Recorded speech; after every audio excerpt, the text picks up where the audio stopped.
Hello friends, नमस्कार। आज की वीडियो में मैं आपको फ्लूइड डायनामिक्स में एक इम्पोर्टेंट थ्योरम प्रूव करके दिखाऊंगा। और जो हमारी थ्योरम है kinetic energy of finite liquid, आपको एग्जाम में लिखा हुआ आएगा state and prove kinetic energy of finite liquid. ये फ्रेंड्स फ्लूइड डायनामिक्स का टॉपिक है और फ्लूइड डायनामिक्स से ये इम्पोर्टेंट थ्योरम ली गई है और लेसन का नाम है general theory of rotational motion. तो फ्रेंड्स अब करेंगे हम इसका प्रूफ। तो प्रूफ में हमने लिखा है let T be a kinetic energy को के ई से डिनोट किया है of a liquid occupying a volume V. Let the liquid be moving with velocity q and let S be the surface enclosed by volume V. जिसमें friends S से हमने surface को denoted किया by the enclosed by the volume V और velocity को हम Q से लिखते हैं और वॉल्यूम को बी से और काइनेटिक एनर्जी को टी से। तो फ्रेंड्स हमारी जो थ्योरम है kinetic energy of finite liquid, तो इस वीडियो में हम देखेंगे जो kinetic energy of finite liquid और इससे नेक्स्ट वीडियो में देखेंगे kinetic energy of infinite liquid.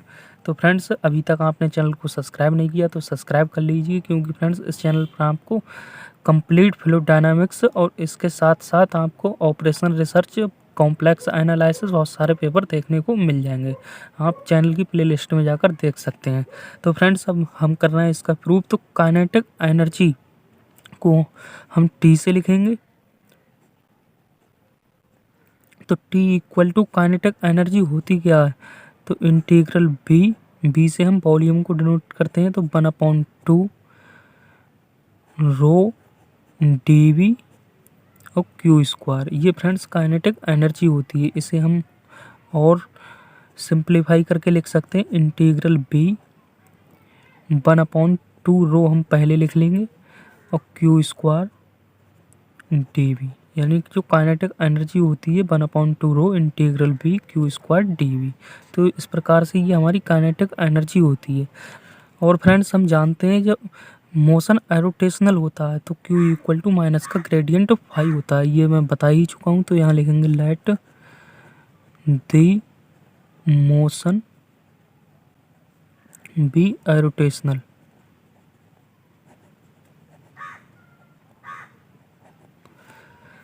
Then तब हमारा क्या होगा, क्यू इक्वल टू माइनस का ग्रेडियंट फाई।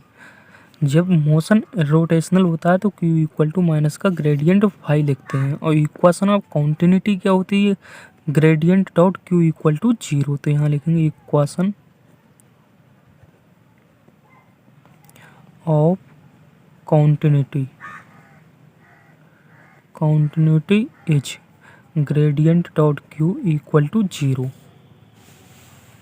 तो यहाँ से फ्रेंड्स हम देख सकते हैं जब gradient dot Q equal to 0 है और क्यू इक्वल टू माइनस का ग्रेडियंट फाई हम लिख चुके हैं, तो यहाँ से हमारे पास क्या हो जाएगा, ग्रेडियंट डॉट माइनस का ग्रेडियंट फाई इक्वल टू 0 हो जाएगा।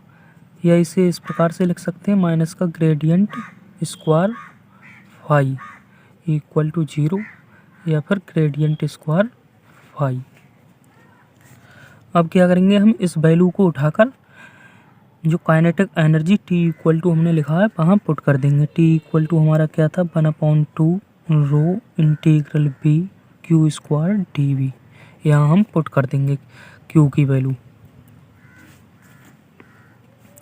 तो यहाँ हमारे पास 1/2 रो इंटीग्रल बी और क्यू इक्वल टू हमने लिखा है माइनस का ग्रेडियंट फाई। तो यहाँ लिखेंगे माइनस का ग्रेडियंट फाई और क्यू स्क्वायर है तो 2 टाइम हमारा क्यू आएगा, यानी q dot Q equal to q square लिख सकते हैं। तो यहाँ से 2 टाइम लिखेंगे माइनस का ग्रेडियंट फाई और डी वी। तो इसे और सॉल्व करके लिखेंगे। जब इसे हम और सॉल्व करेंगे तो टी इक्वल टू हमारा 1/2 रो इंटीग्रल बी और माइनस माइनस प्लस हो जाएगा, तो gradient phi dot gradient phi और डी वी, इस प्रकार से लिख सकते हैं। अब हम क्या करेंगे, यहाँ हम ग्रीन्स थ्योरम अप्लाई करेंगे। तो यहाँ लिखेंगे बाई ग्रीन्स थ्योरम।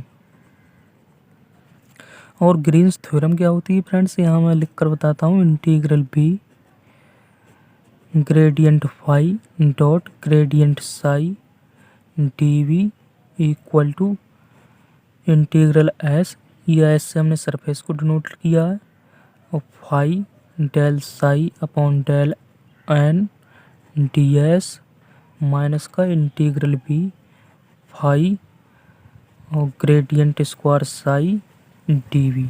ये फ्रेंड्स ग्रीन्स थ्योरम होती है, ये आपको लर्न कर लेनी है। इसी का हम यूज करेंगे और इसे और आगे सॉल्व करेंगे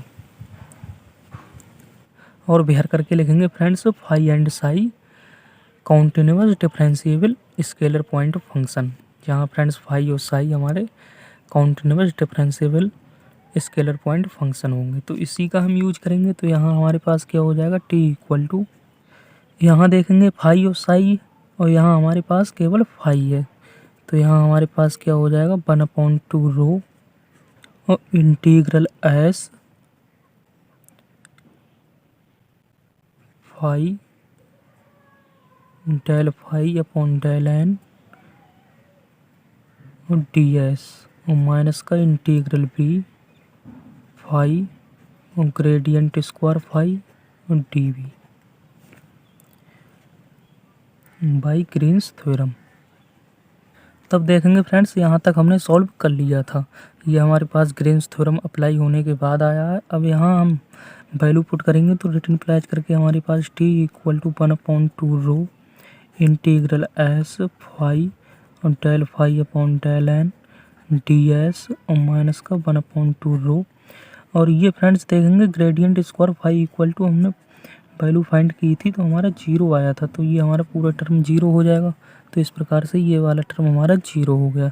तो रिटर्न प्लाइज करके लिखेंगे T equal to 1/2 rho integral S phi del phi upon del N D S, बिहार करके लिखेंगे delta N being an element of unit outward normal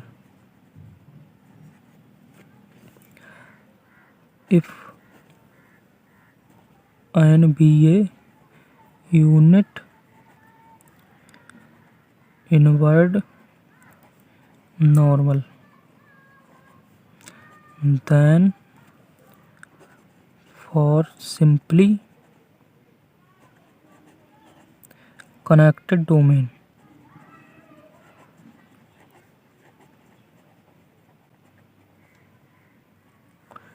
t equal to minus का 1/2 rho integral S phi del phi upon del N D S.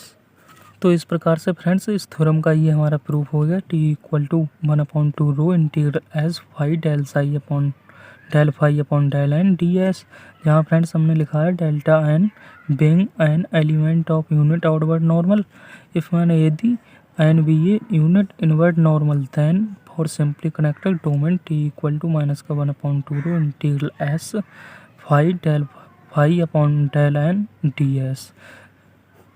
यहाँ friends आप देखते होंगे कि यहाँ हमने माइनस लिखा है, तो माइनस फ्रेंड्स हमने इसलिए लिखा है क्योंकि यहाँ हमारा del phi upon del n है, और ये हमारा जो del phi upon del n को हमने नॉर्मल आउटवर्ड नॉर्मल वेलोसिटी को लिखा है del phi upon del n, तो आउटवर्ड नॉर्मल वेलोसिटी को हम माइनस में लिखेंगे, तो माइनस हमने इसलिए बाहर लिख लिया। तो फ्रेंड्स इस प्रकार से इस थ्योरम का ये हमारा प्रूफ हो गया। अगर फ्रेंड्स वीडियो अच्छा लगा हो तो वीडियो को लाइक करना, शेयर करना, चैनल को सब्सक्राइब करना। अब मैं मिलता हूँ नेक्स्ट वीडियो में। जय हिंद।